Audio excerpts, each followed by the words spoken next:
Hey, Trixie! There's something going on in the vault! Let's go check it out!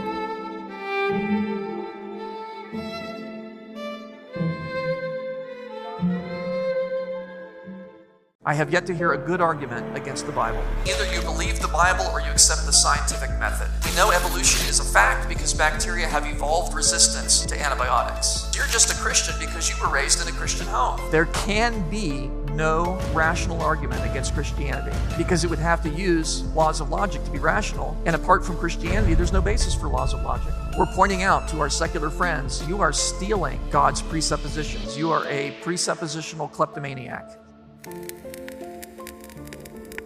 What you just said is one of the most insanely idiotic things I have ever heard. At no point in your rambling, incoherent response were you even close to anything that could be considered a rational thought. Jesus, Joseph, and Mary. The title of the video that I'm critiquing here and responding to is Exposing Common Fallacies Atheists Fall For. Except he begins his video, and granted it's a preamble, and there may be some justification later, which will be fine, but it seems like this video, Exposing Common Fallacies Atheists Fall For, starts out with a gish gallop and at least one fallacy, which is a fallacy of assertion, that the Christian worldview accounts for the laws of logic. If your video is supposed to highlight the fallacies others commit, and it begins with fallacies of its own, it doesn't bode well for the rest of the content. But I could be wrong. Let's move on. So I want to begin by asking you, how would you respond to the following statements? If a critic came up to you and said, we know evolution is a fact because bacteria have evolved resistance to antibiotics. I already don't like the language. The framing is off. This statement about bacteria, no scientist would offer as primary evidence for evolution. A scientist might tell you, not a critic, a scientist. They might tell you about the evolutionary theory, and they might tell you that change in allele frequency is occurring now and has occurred in the past.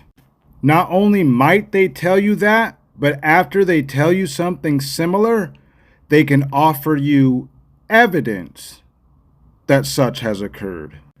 Not only do you disagree with the bulk of science, but you disagree with other Christians as well, including the Catholic Church. But please do tell how you would answer this critic's quote-unquote question. How would you respond to that? Or if a critic came up to you and said, you're just a Christian because you were raised in a Christian home. Now, that's not true of everybody, but it's true of a lot of Christians. You know, if you were raised by Muslims, you'd probably be Muslim. A lot of Christians don't know how to respond if a critic said something like that. Or how would you respond if a critic said, the Bible teaches that God causes lightning and rain, and it sure does, there are the verses, but we now understand that these things are due to natural forces. We understand that rain will happen when the temperature drops below dew point, and we understand that lightning is what happens when the charges build up. So you're silly for believing that God causes those things. How would you answer that? Well, I have to point out that all of these statements that we've seen here are examples of fallacies.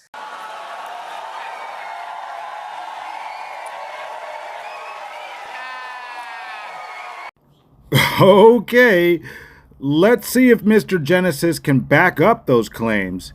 Anyway, he goes on to define logic and talks a bit about its importance within education. And then until he gets to this point, we go from a non sequitur immediately to several fallacies of assertion. To use your mind properly, to think rationally, logically, is to think in a way that's consistent with God's thoughts. Yeah, well, you know, that's just like your opinion, man. Well, wait a minute, Lisle. You just told me it's logic is correct thinking. Now you're telling me it's thinking in a way that's consistent with God's thoughts. Yes, those are the same thing. God always thinks correctly. Thus, to think correctly is to think God's thoughts after him, and that's what we as Christians should do. Rational thinking is biblical thinking. Can you demonstrate why anyone should believe that? Or are you just going to move on like you didn't just commit another fallacy of assertion and a non sequitur? And you might think, well, I have some non-Christian friends and they seem pretty logical. They can have pockets of correct reasoning because they too are made in God's image and have that innate capacity as a gift of God to them. You think you just fell out of a coconut tree? Hello. What an absolutely fantastic ad hoc rationalization. Can you demonstrate any of these claims, or are you an assert, give everybody a breath mint and hope nobody notices? Seemingly, this man's logic goes something like this. Logic is an attribute of God. All human beings are created by a God. All human beings are created in the image of a God. And thus all human beings have a semblance of logic. Is it me, or is his argument unsound, not valid, and missing a few premises? Also, I think he was making contradictory claims too. One claim, we have logic because God is logical and we're made in his image. The other claim, logic is a gift of God. Which is it, Mr. Genesis? But they can't be fully rational in their worldview because they're not thinking in a fully consistent way.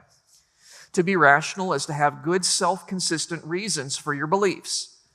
I have no doubt that you believe some things, but those things that you believe, you should have a good reason to believe them. If I asked you why do you believe that, you should be able to give an answer. That's biblical.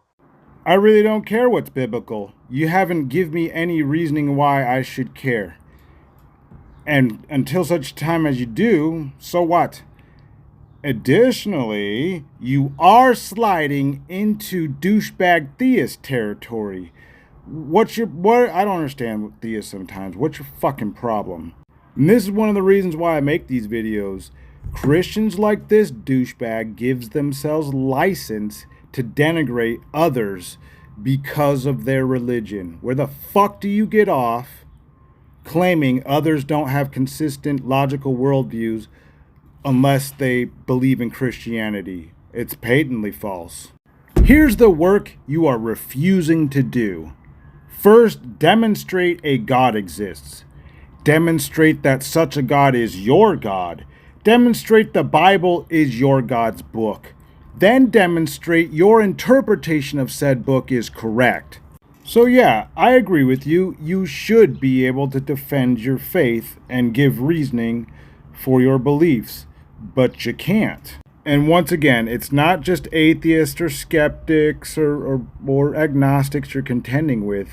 It's also other Christians. We're supposed to be able to give an answer to anyone who asks a reason of the hope that's in us, and to do so with gentleness and respect.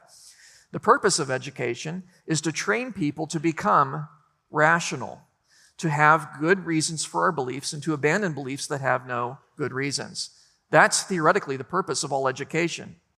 Can't find too much fault with what he said there, but there is a difference between education and indoctrination, and I fear our Genesis friend here has been a victim of the latter. And the secular curriculum is not about correct thinking. It is not about having good reasons for the things you believe. That's not entirely accurate.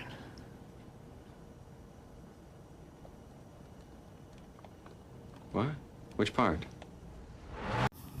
I agree that our public school education system is performing very poorly, and we are doing a disservice to our children. I agree with that.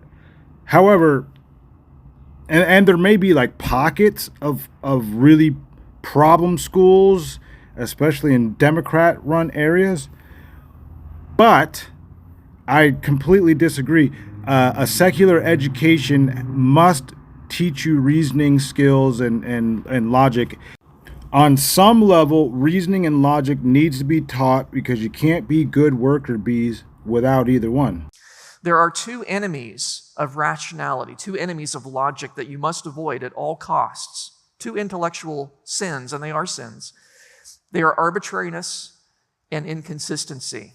I don't believe in sin. That's something you would need to demonstrate along with the myriad of other claims you've made thus far. Now, I don't know if inconsistency and arbitrariness are the two main opposing principles against reasoning and logic, but I'm starting to get a sneaky suspicion that you're going to use something like arbitrariness to describe someone's axioms, which by definition don't have any antecedent justifications. I just have a suspicion you're going to use arbitrariness and inconsistency as a way of dismissing someone's axioms. But I could be off base. I could be wrong. Let's move on. God is self-consistent in his thinking. He's faithful. That's what faithful means. Faithful is a type of consistency. It's where you don't say one thing and then do something else. That's not faithful. God is faithful, and we should be as well. Inconsistency is explicitly unbiblical. Very, very clever, Mr. Genesis. He has linked the word inconsistent with faith. Remember that. If my suspicion is correct, that's an if, okay? If my suspicion is correct, Mr. Genesis here has committed another fallacy by using two different definitions of the word faith. Perhaps he has committed an equivocation. We'll move on in a moment and find out.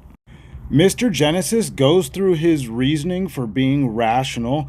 He gives 3 reasons, and he does say there are more, but he gives 3. They're moral, practical, and then the last one, reasoning and rational, is necessary for apologetics. Credit where credit's due. I never thought of logical, rational thinking as a moral duty, and I will give this some more thought. This is a very interesting idea to me. Also, see if you can catch the potential Freudian slip. And then he also says something along the lines that God may have reasoning that we're not privy to, but something like we should accept it anyway. Well, that kind of flies in the face of the fact that he's been telling us this whole time that we should have reasoning for all of our beliefs.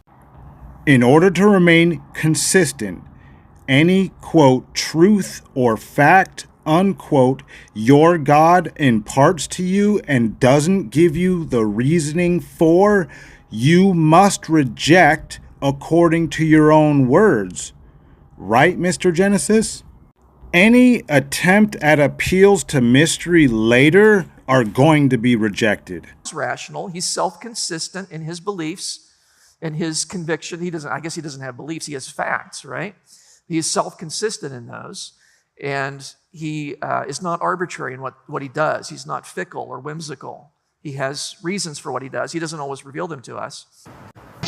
I am the one, the way your son don't need a gun to get Not a chance. This is all laying the groundwork for special pleading, circular reasoning, and appeals to authority arguments. Nah. We are God's image bearers. We are to think and behave in a way that is consistent with God. Some people have this ridiculous idea that to be a Christian is to give up your mind. What? What an idiot. Oh.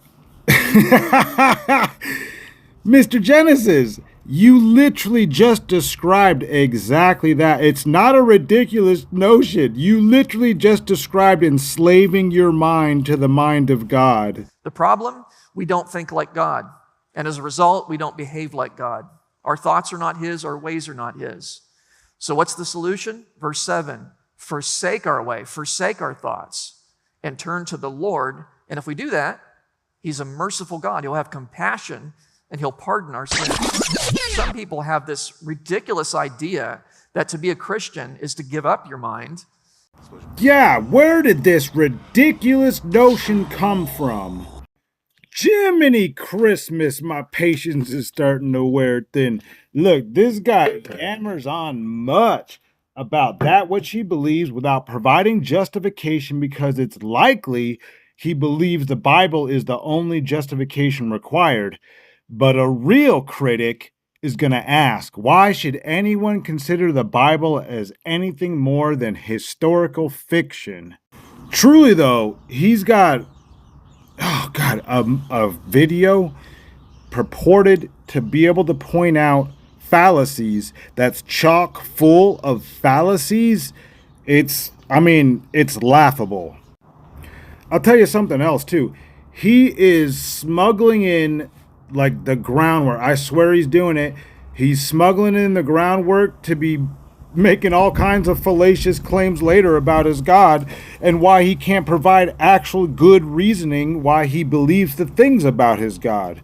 Pay attention to this next clip, because I don't care how much understanding of logic that you have or how good your reasoning skills are. If you do not understand scientific methodology or why they arrive at the conclusions that they do, you're not going to be able to address those conclusions as such.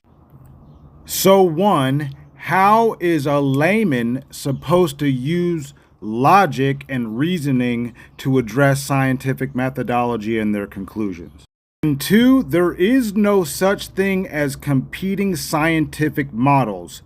There's competing scientific hypotheses, but not competing scientific models, because the models go through rigorous testing and demonstration. By Jack Frost beard, I smell a setup. Admiral, we have enemy ships in Sector 27. It's a trap. Thinking rationally helps us in matters of science to judge between competing models. There are different scientific models out there, and we use logic to help us reason between them. Reasoning between scientific hypotheses is a waste of time, and there is no reasoning between scientific models, because there are no differing scientific models, within the same subject matter. Like, for instance, I know what he's talking about. He's talking about evolution. There are no competing scientific models. There are none. And if you're going to challenge evolution, man, you need a whole lot more than just assertions. You can demonstrate evolution is wrong all day long until the cows come home. It will not lend credence at all to your hypothesis until you can demonstrate it with evidence sufficient enough to warrant belief. And it's important for two sort of sub-reasons that I'm going to give. First of all, arguments against the Bible are always inherently fallacious. They commit a mistake in reasoning. I have yet to hear a good argument against the Bible. So he claims arguments against the Bible are almost always fallacious. Almost always. And then he goes on to say he's never heard a good argument against the Bible. So which is it? They are almost always fallacious, which implies some of them aren't fallacious, or he's never heard a good argument against the Bible. And the other thing is, what does he mean by argument against the Bible? Because there's things in the Bible that are true, and then there's things in the Bible that are false. So what's an argument against the Bible? What does that mean? I think I'm entitled. You want answers. I want the truth. You can't handle the truth.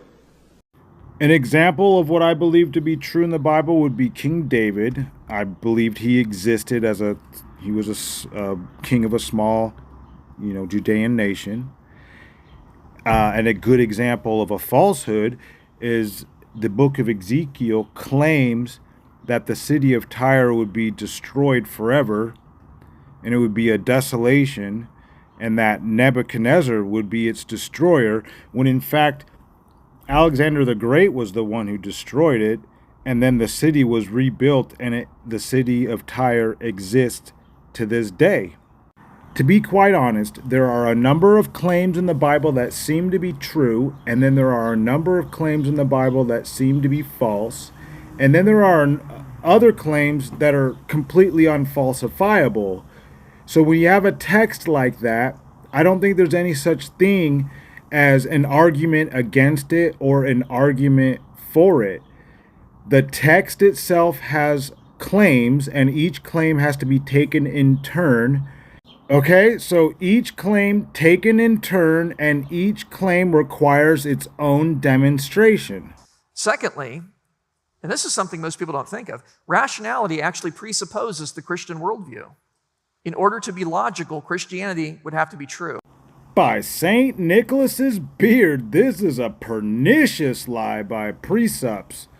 The principles of logic already existed about 350 years prior to the inception of Christianity. Aristotle, a Greek philosopher this man would consider pagan, he's the one who formalized the laws of logic. From my own worldview, logic is just axiomatic, and it's a tool people use to discern the world around them. I can offer proceeding justification for their use, and a lot of it, the gentleman has already said. He already laid out why it's good to be logical, to use good reasoning skills, and to understand when something is logically fallacious. But let's start with the first one. The arguments against the Bible are always inherently fallacious. If a critic came up and said, "Why are you creationists against science?" that is a logical fallacy. Okay, this is a straw man. I've never heard any, quote, critic, unquote, come right out and say, "Why are you creationists against science?" If that phrase is used, it's usually in response, and it's a cheeky response, to specific claims. So I don't think he's being entirely honest here and presenting this ridiculous claim in its full context. And so I'm not against it. In fact, I would argue creation is the reason why we can do science, because God upholds his creation in a consistent way that we can probe, and that's what makes science possible. And how do you demonstrate that claim is true? I don't think there's any good reason to presuppose the existence of a God. So you still need to demonstrate that a God exists, and then you need to demonstrate that the God that you believe in is rational and logical and is the source of rationality and logic before your claim that we can't do science without God can be justified. A critic comes and says, either you believe the Bible or you accept the scientific method. Which is it? Again, I think he's being dishonest because context sort of matters here. That response is not going to be used unless it's pertaining to very specific claims. Either you believe the Bible or you accept the scientific method. That phrase is utterly meaningless. It means nothing without context. And what of the Christians who accept that Jesus Christ is their Lord and Savior and their God, and who also accept evolution as true? What about them? What is your argument for them? Once again, it's not just critics or scientists or skeptics that you have to contend with. It's also Christians who don't believe as you do. I know Mr. Genesis says he understands logic, but then I have to wonder why his speech is full of logical fallacies. I do accept the scientific method as a valid way of testing certain truth claims, and I believe the Bible. So this is called a bifurcation fallacy. That's where you falsely assume that there are two options that are mutually exclusive, when in fact there's a third option. In this case, it's both. So he says he does accept the scientific method to test certain truth claims, and he accepts the Bible. Well, what happens when the science contradicts your Bible? Which one are you going to choose then? A good example of biblical scientific error would be right in Genesis, when it gets the order of, quote, creation, unquote, wrong. You can't have plants or animals before the stars. It's impossible. Seemingly, this is yet another straw man, because you'd be hard-pressed to find critics who ask ill-formed or illogical questions.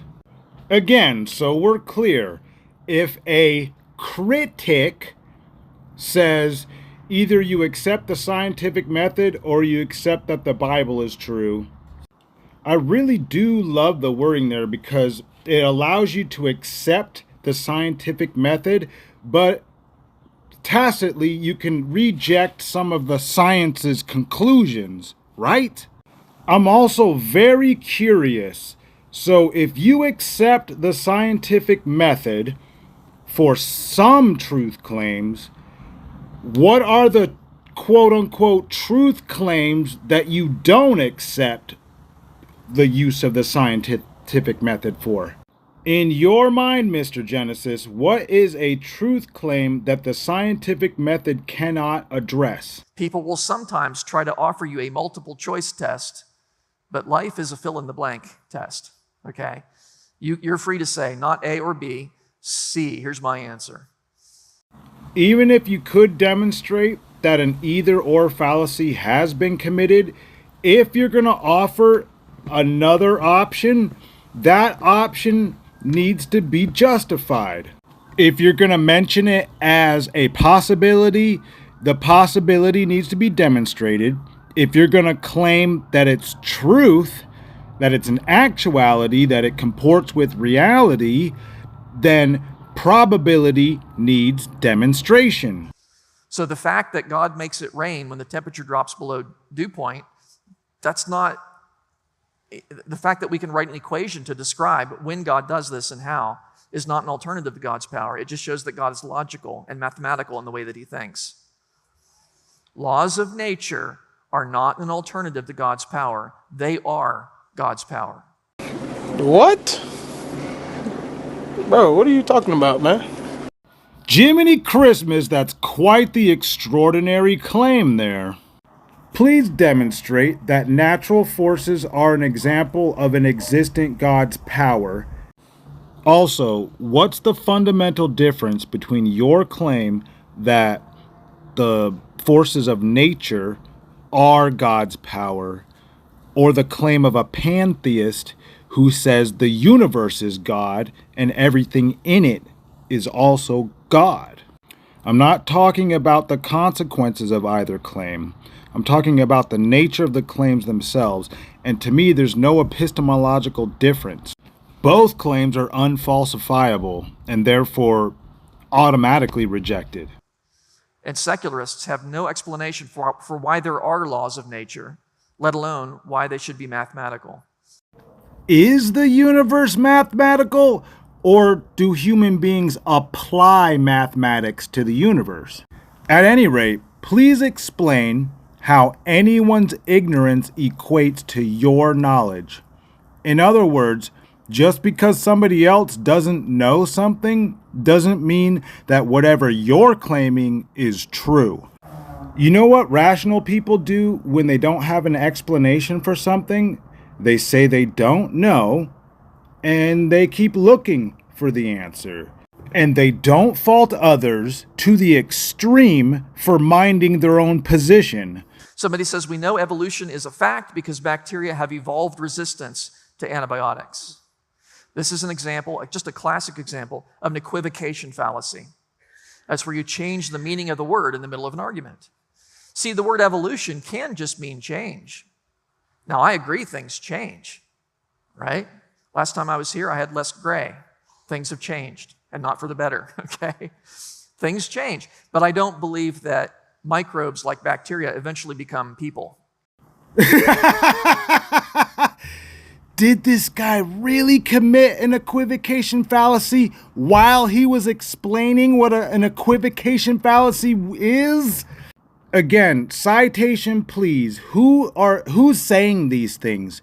Who gave you as their first point of evidence for evolution that bacteria has evolved some type of defense against antibiotics? Who said that?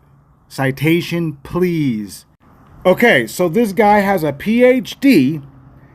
He he's a scientist, and he says he understands logic. Although the latter might be irrelevant to my point. My point is this. The man is smart enough to know that when scientists use the word evolution, they're not just talking about change. Who claimed that microbes like bacteria eventually become people? Again, citation please. I think you're full of shit. That's an opinion. I also think you're building a massive straw man that you want to burn down. There seems to be evidence for that claim. It's absurd to me that this man doesn't understand what scientists mean by the word evolution. Seemingly, this man is willing to lie for his faith, so now I'm questioning his character, for sure. Has this man tried to tell me any more lies during this lecture? I don't know. I don't believe in that type of change. But see, they've used the same word, evolution, for both.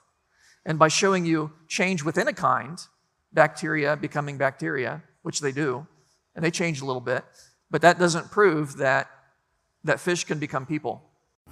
Asshole, citation please. Who claimed fish can become people? I'm going to say this. Evolution is not in my bag of tricks because I'm a presentist and I don't care how life got here. And that's the reason. It's not because I don't think evolution didn't occur. I'm ignorant of it, so I don't speak of it. At least not trying to make too many truth claims about it unless I know for a fact that what I'm saying is true concerning the topic. Now, I may not know much about it, but at least I've familiarized myself with it somewhat. Now, I can tell the language Mr. Genesis is using, it's purposeful and it's misleading. Everything Mr. Genesis has said and the way he's saying it doesn't comport with evolutionary theory whatever. If I were you, I would compare what Mr. Genesis has said about evolution and might continue to say with what evolutionary scientists have to say. You just may find that what Mr. Genesis says and what they say are not at all congruous. Different type of change. So when someone says, I know evolution is true, by which they mean Darwinian evolution, because we see evolution by which they mean adaptation, that's a fallacy. It's equivocation fallacy. So they're not just talking about adaptation, Mr. Genesis. They're talking about change in allele frequency over time. And you know this, and you're misrepresenting what they actually... it's a fucking straw man. They're telling you option C, Mr. Genesis. You know that option C that you gave yourself earlier that you don't want to give these people? Somebody says, creationists do not believe that animals change at all. Creationists believe that God created all the animals just as they are today and even in their current locations. That is not true. That is a straw man fallacy. The straw man fallacy is where you misrepresent the position of your opponent. Magi and frankincense!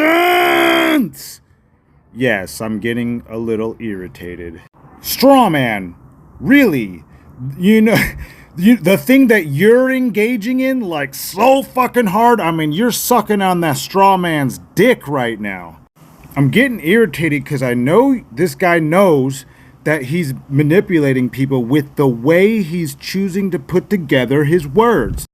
Pay attention to the way he worded his objection by the fake atheist or the fake skeptic or fake critic, whatever straw man he's building up there. Pay attention to the wording here. Creationists believe God created all the animals just as they are today, even in their current location. Now, I can tell that this fake argument or fake criticism is a portmanteau of a few different objections to specific creationist claims. One, I would say, according to the creationists, all the animal kinds are nearly the same as when they were created by their God. Mr. Genesis already explained that just a few minutes ago. Yeah, what is their word? Microevolution occurs, but macroevolution is not a thing. They make distinctions between the two, whereas an evolutionary scientist does not. The second part of that fake objection, the even in their current location, the animals or God put them in their current location. Well, that sounds like an objection to one of the creationist claims, like about Noah's Ark, and like say, how did the kangaroos get to Australia from the Middle East, for instance? And that's what it sounded like, a mishmash of objections to some creationist claims presented as if it's ironically presented as a straw man. Well, I think unironic on his part. And who is the straw man representing? Well, I don't know. It's the atheist. It's his phantom critic. It's whatever group this guy doesn't like, insert here. It is easy to misrepresent your opponent, to build a straw man of him, and then make fun of that straw man.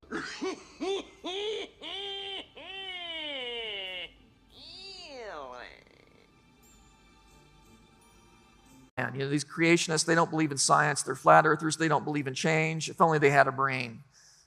But he's not refuting what it is that creationists actually teach. He might find it more difficult to go up against what creationists actually teach.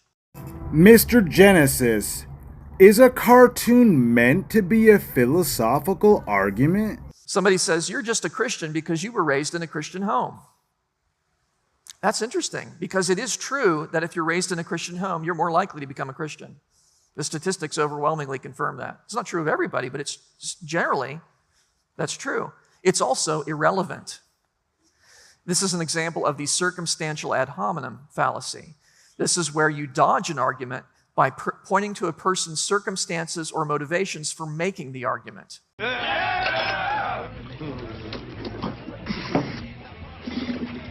Now, some of us are leaving, and that is sad. But this isn't the end. No way. We're going to show this world a thing or two. We're going to show... Okay, so if you're born in one of these purple areas, and let's look at the key here. The purple area is Christianity. Okay, so if you're born in one of these areas, it's really likely you're going to be a Christian. All right, so what's the truth? The truth is all the people in these purple areas are mostly Christian. If you're born in one of those green areas, what's the map say you're likely to be? Okay, you're likely to be a Muslim. And what's the truth of the matter? Yes, most North Africans and Middle Easterns are Muslim. So if you were born in an area that's culturally Muslim and you end up being Muslim, you don't think that has anything to do with it at all. That's just fallacious thinking, right? Didn't Mr. Genesis claim at the beginning of this thing that children were incredulous? So if an authoritative figure, a figure that they trust, tells them something like, I don't know, something pertaining to a god, and then they believe it, and they continue to believe it for the rest of their lives, you don't think that has any bearing, any relevance whatever? None? No relevance. I was blessed to have been raised in a Christian home. I'm very grateful for that. But that doesn't mean I don't have great reasons to continue to be a Christian. This space cadet, what he just said sounded suspiciously close as admitting that he didn't have good reasoning to believe in Christianity at first, but now he thinks he does. To give you an example of this, when somebody argues this way, it'd be kind of like saying, well, you just believe in the multiplication table because you were taught it in school. No, sir, that's a false analogy.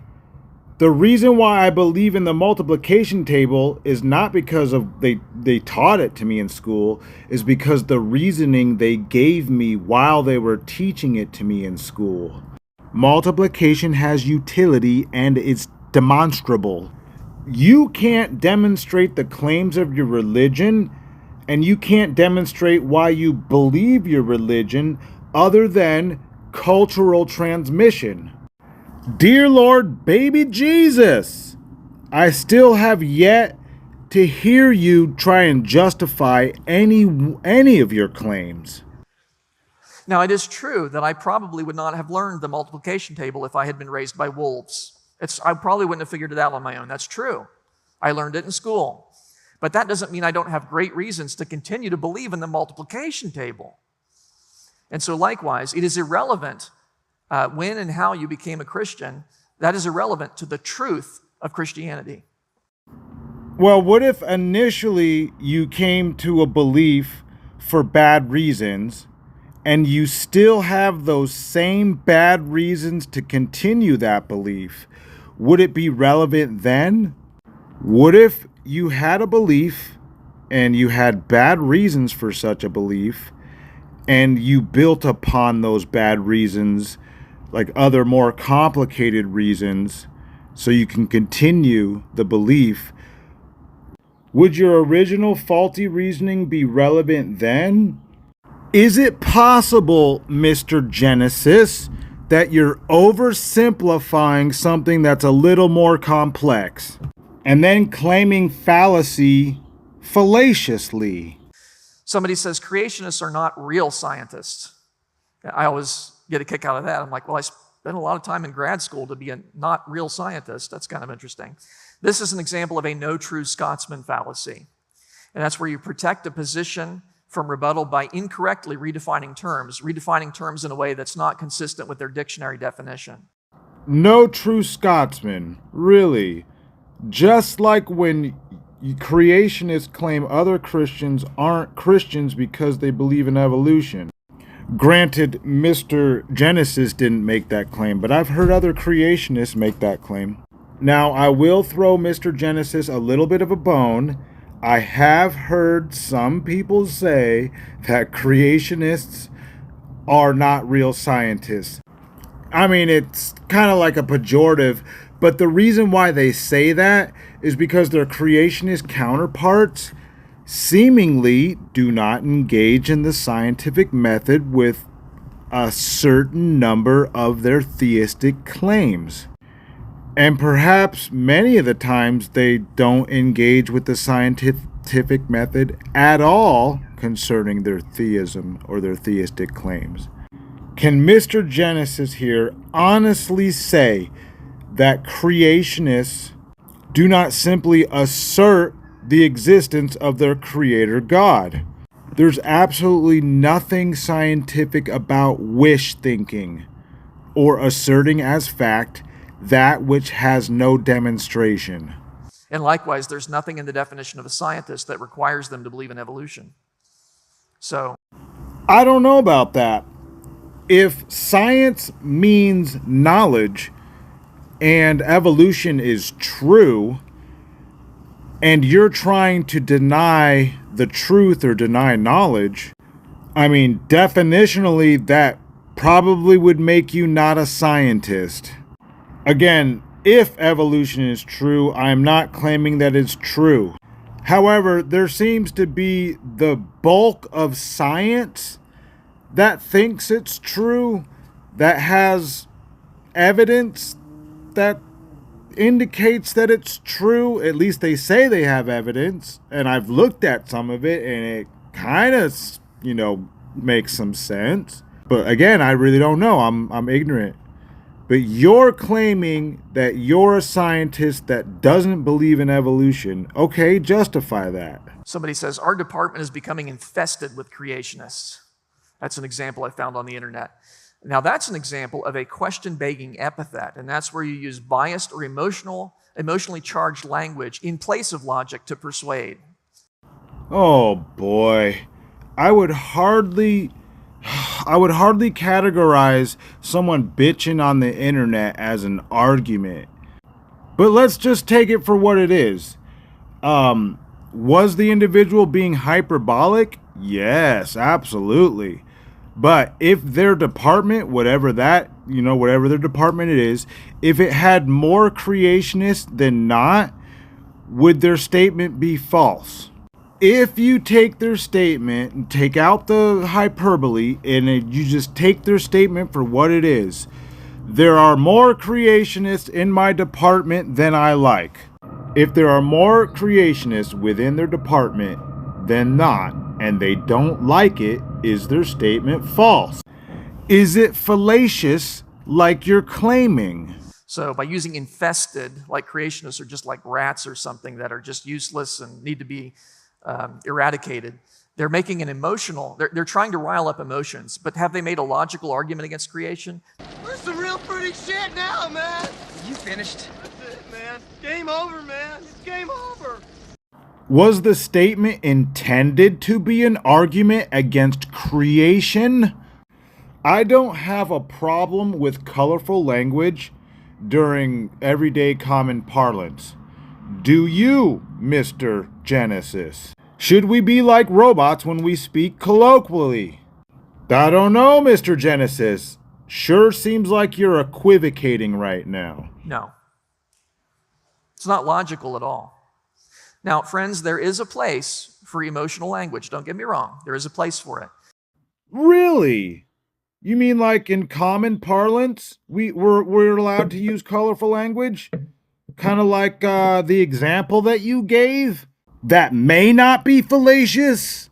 But when you use it in place of logic to try and persuade people, it's a fallacy. It's an error in reasoning, and I don't think we should do that. Here's a subtle one that you may have heard. Evolution versus creationism. Now, I would accept evolution versus creation. I would do a debate on that, defending creation. But when someone says evolution versus creationism, by adding the ism, they've made it sound like creation's just a belief. First of all, everything you consider to be true is a belief. The question is, can you justify your beliefs? And yes, creation is just a belief in the sense that it has no justification. And there's the explanation of the common parlance. Now, do you have good evidence that justifies the belief in a creator God? Whereas evolution's a fact. They're not saying that. It's implied and it's subtle. Until you can justify your belief in a creator God, a term like creationism isn't subtle at all. It's quite plain. We're telling you we don't believe you. Or at the very least, your supposition belongs on the same epistemological level as every other creator God belief. And that is to say, it's unsubstantiated until such a time as good evidence can be brought to bear that warrants belief. They're using biased language to try and persuade you of something.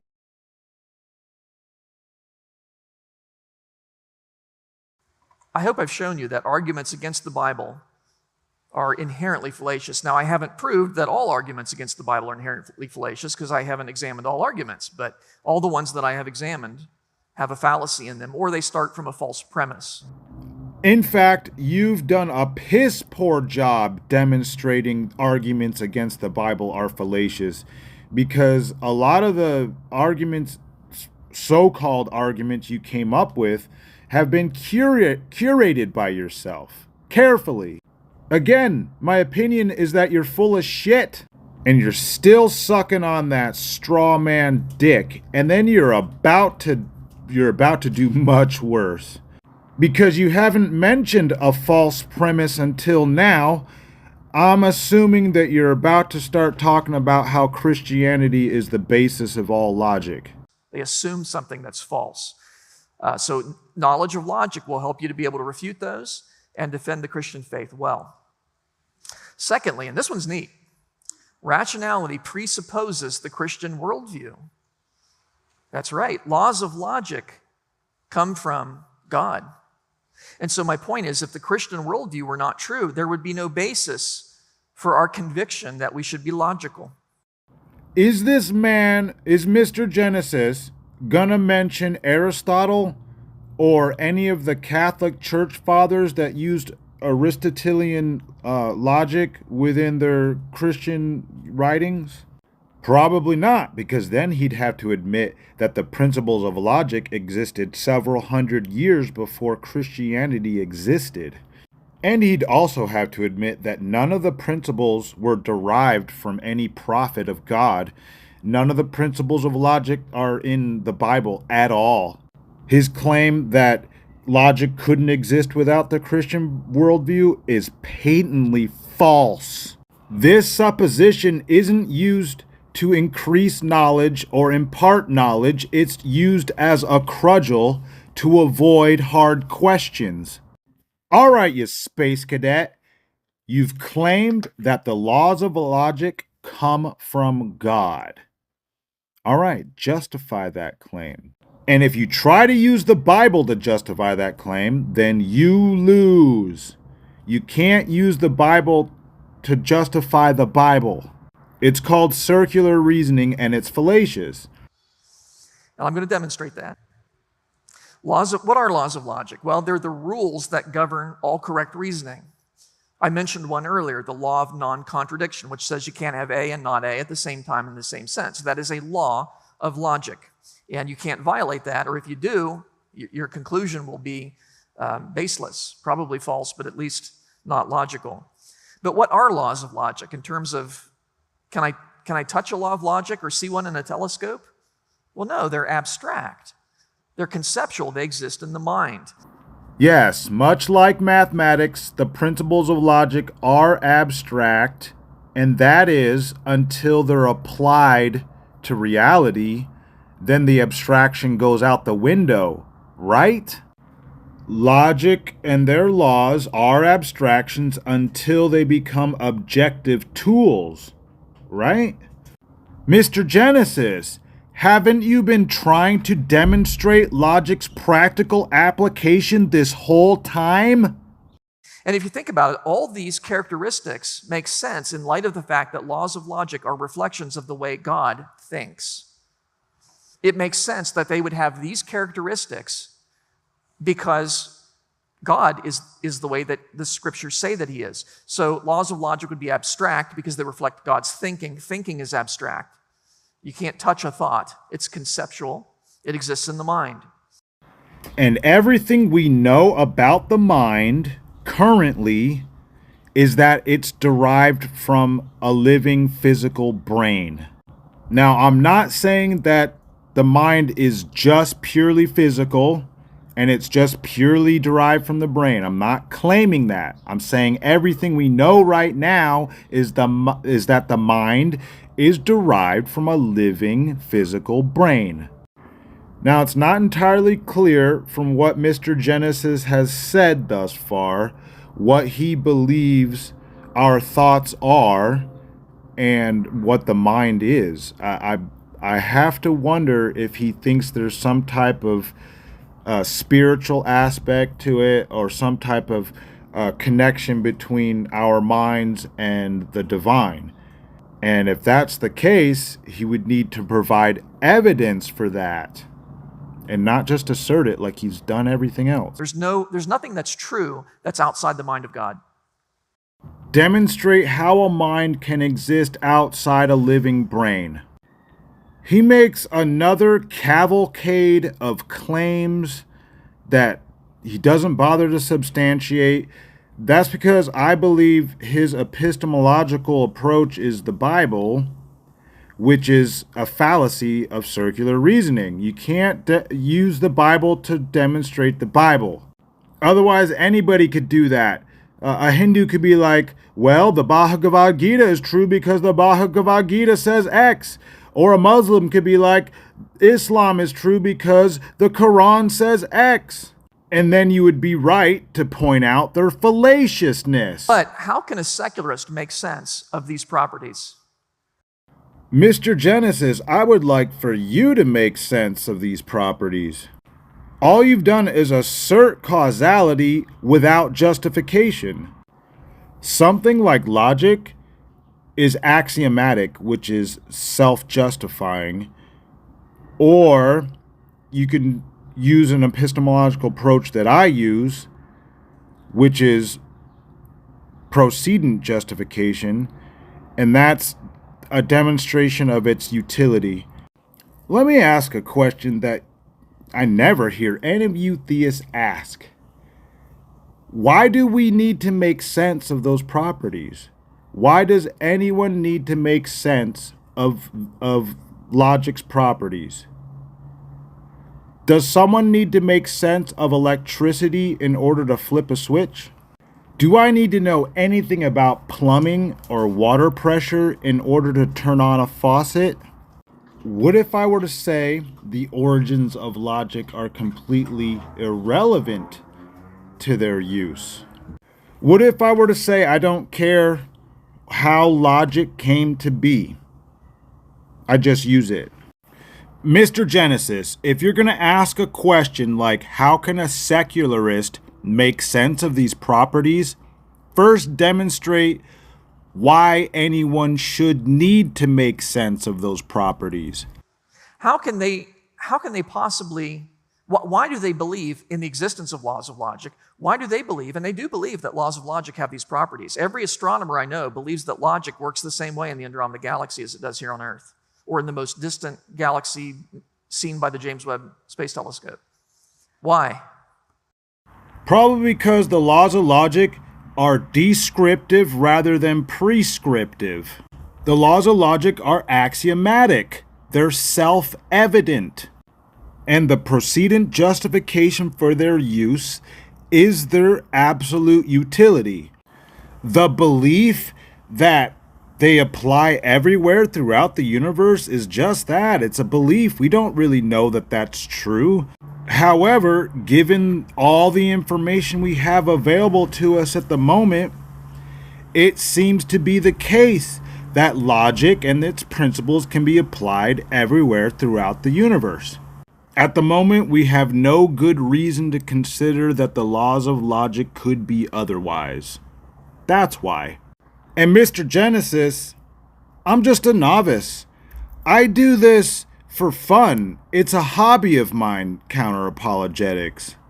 If I can point these things out to you, I know others much smarter than I have also pointed these things out to you, so I have to wonder about your character and your ability to tell the truth. Why do they believe that? See, on their worldview, they can't. On their worldview, they have no basis for that, and yet they still embrace that. I can, and I just did. I'm still unconvinced whether or not someone needs to provide a basis at all for their use of logic. And I know other secularists have provided justification for their use of logic as well.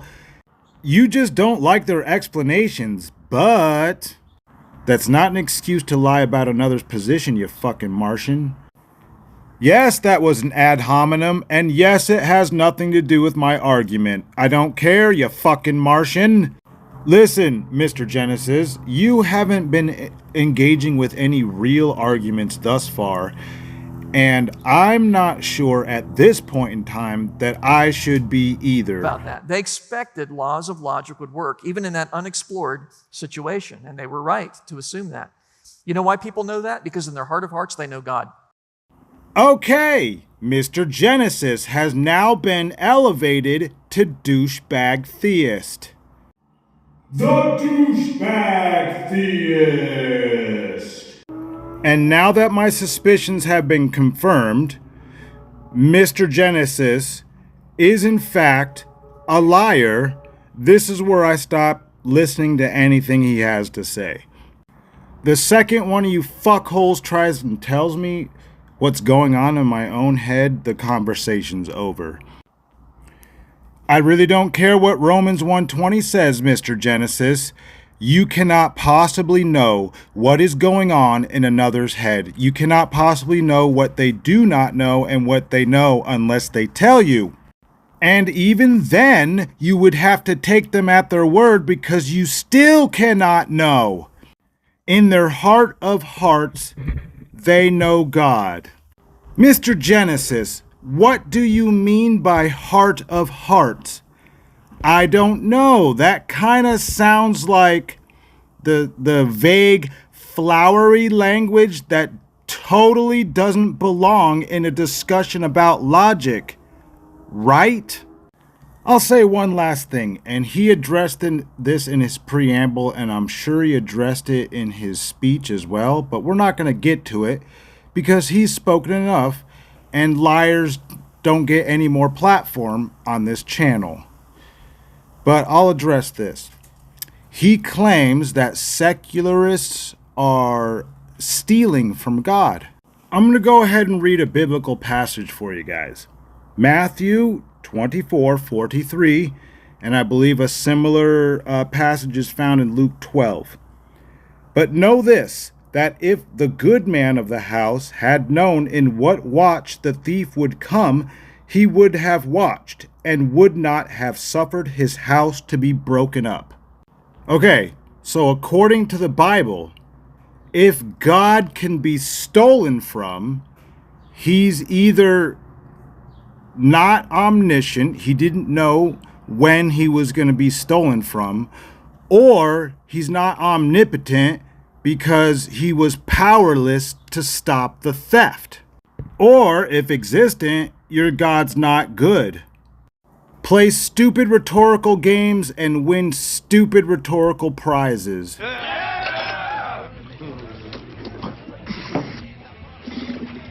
Now, some of us are leaving, and that is sad. But this isn't the end. No way. We're going to show this world a thing or two. We're going to show... Mr. Genesis, I'm done with ya. Even so, be well on your journey.